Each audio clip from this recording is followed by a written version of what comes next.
Bismillahirrahmanirrahim. Assalamualaikum warahmatullahi wabarakatuh. Alhamdulillahilladzi bi ni'matihi tatimmus shalihat. Kaum muslimin yang semoga Allah merahmati kita semuanya. Seorang penuntut ilmu harus beradab dan berakhlak. Maka kami di sini ingin menyampaikan beberapa adab dan akhlak penuntut ilmu dari karya Al-Ustaz Yazid bin Abdul Qadir Jawaz. Semoga ini bermanfaat untuk diri saya pribadi dan kaum muslimin semuanya.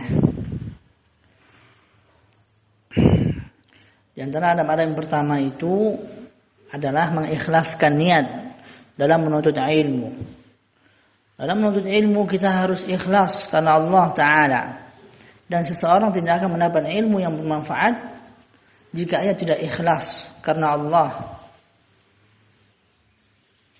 Apa kata Allah Azza wa Jalla dalam surah Al-Baqarah ayat 5? Padahal mereka tidak disuruh kecuali agar beribadah hanya kepada Allah dengan memurnikan ketaatan hanya kepadanya, kepada Allah Azza wa Jalla, dan kepadanya dalam menjalankan agama yang lurus, dan supaya mereka mendirikan salat dan memurnikan zakat, dan yang demikian itulah agama yang lurus.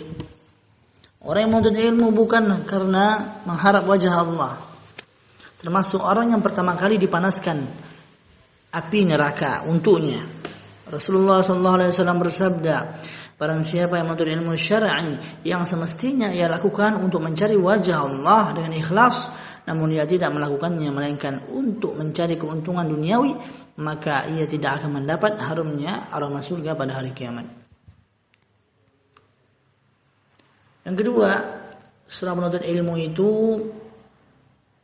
dia rajin berdoa kepada Allah Ta'ala, yang disebutkan oleh Al-Ustaz Yazid. Yang kedua, rajin berdoa kepada Allah Ta'ala, memohon ilmu yang bermanfaat. Mohon ilmu yang bermanfaat. Yang ketiga, bersungguh-sungguh dalam belajar dan selalu merasa haus ilmu.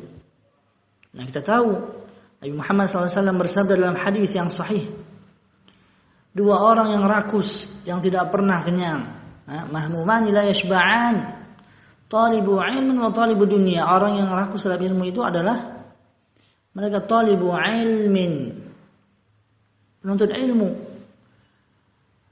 dan talibu dunya, orang yang mencari dunia. Itulah mereka dua golongan yang tidak akan pernah kenyang. Maka kita tempatkan kita di penuntut ilmu syar'i. Untuk ilmu syar'i untuk beribadah kepada Allah Subhanahu wa taala dan selalu merasa haus, tidak pernah kenyang.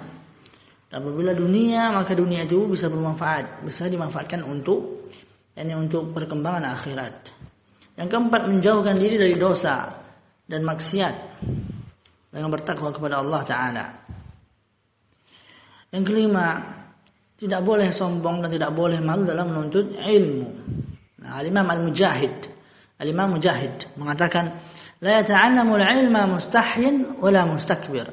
Dua orang yang tidak belajar ilmu, tidak mendapatkan ilmu, tidak belajar ilmu, orang yang pemalu dan orang yang sombong. Orang pemalu dan orang yang sombong. Riwayat Imam Al-Bukhari secara mu'allaq. Yang keenam, mendengarkan baik-baik pelajaran yang disampaikan ustaz, syekh ataupun gurunya.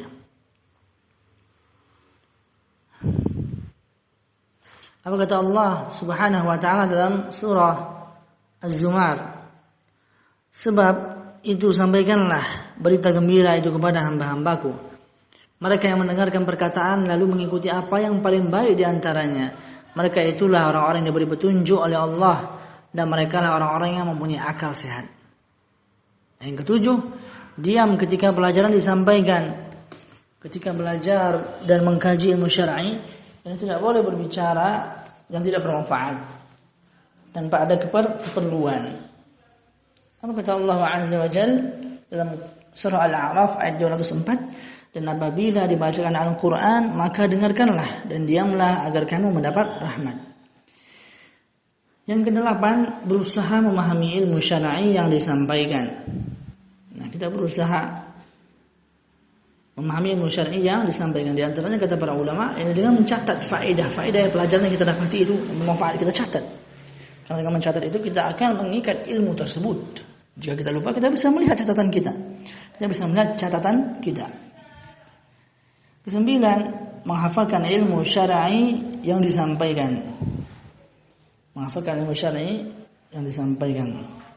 Dalam hadis yang sahih Nabi Muhammad sallallahu alaihi wasallam bersabda, semoga Allah memberikan cahaya kepada wajah orang yang mendengar perkataanku, kemudian ia memahaminya, menghafalkannya dan menyampaikannya. Banyak orang yang membawa fikih kepada orang yang lebih paham daripadanya.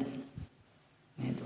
Dalam hadis tersebut Nabi Muhammad sallallahu alaihi wasallam berdoa kepada Allah Taala agar Allah memberikan cahaya pada wajah orang-orang yang mendengar, memahami, menghafal dan mengamalkan sabda beliau sallallahu alaihi wasallam. Yang ke-10, mengikat ilmu atau pelajaran dengan tulisan. Tadi sudah disinggung sedikit. Nah, ini mengikat ilmu atau pelajaran dengan tulisan ini lebih khusus lagi, ya, dengan mencatat poin-poin yang penting, faedah yang bermanfaat. Nah, maka ini adalah perkara yang penting sekali. Bila bisa menulis, kalau hafalannya kuat, masya Allah. Tapi memang tulisan itu diperlukan sekali. Zaman Nabi SAW itu beliau ada penulis dari kalangan sahabat. Yang ke-11, di antara adab menuntut ilmu syar'i, mengamalkan ilmu syar'i yang telah dipelajari. Apa kata Nabi SAW? Ancaman orang yang tidak mengamalkan ilmunya. Semoga saya terlindungi dari hal tersebut dan kaum muslimin semuanya. Nabi Muhammad SAW bersabda, perumpamaan seorang alim yang mengajarkan kebaikan kepada manusia, kemudian ia melupakan dirinya, adalah seperti lampu lilin yang menerangi manusia, namun membakar dirinya sendiri. Dalam hadis yang sahih. Semoga Allah Subhanahu wa taala melindungi kita dari hal tersebut. Semoga Allah Subhanahu wa taala bisa memberikan kita kemampuan. Semoga Allah Subhanahu wa taala memberikan kita kemampuan untuk mengamalkan ilmu-ilmu yang kita miliki dalam kebaikan. Ke-12, berusaha mendakwahkan ilmu. Dan mendakwahkan ilmu dengan kadar masing-masing yang kita mampu dan dakwahi dengan benar. Namun yang pertama kali, objek dakwah yang paling utama adalah keluarga dan kerabat kita. Allah Ta'ala berfirman dalam surah At-Tahrim ayat 6. Wahai orang-orang yang beriman, peliharalah dirimu dan keluargamu dari api neraka yang bahan bakarnya adalah manusia dan batu. Penjaganya malaikat-malaikat yang kasar dan keras, yang tidak durhaka kepada Allah terhadap apa yang Dia perintahkan kepada mereka dan selalu mengerjakan apa-apa yang diperintahkan. Nah, di antara syarat untuk berdakwah yang disampaikan oleh Al-Ustaz Yazid hafizahullah, ini pertama akidah yang benar. Seorang yang berdakwah harus meyakini kebenaran akidah salaf tentang tauhid rububiyah, uluhiyah, asma dan sifat, serta semua yang berkaitan dengan masalah akidah dan iman. Yang kedua, manhajnya benar. Dia memahami Al-Quran dan As-Sunnah sesuai dengan pemahaman salafus salih. Pemahaman yang benar dari para ulama. Yang ketiga, beramal dengan benar. Semata-mata ikhlas karena Allah dan ittiba' mengikuti contoh. Inna Rasulullah SAW tidak mengadakan bid'ah, baik dalam i'tiqad, keyakinan, perbuatan ataupun perkataan. Nah, kita semua manusia dan semoga Allah Subhanahu wa taala menjaga kita dari siksaan api neraka.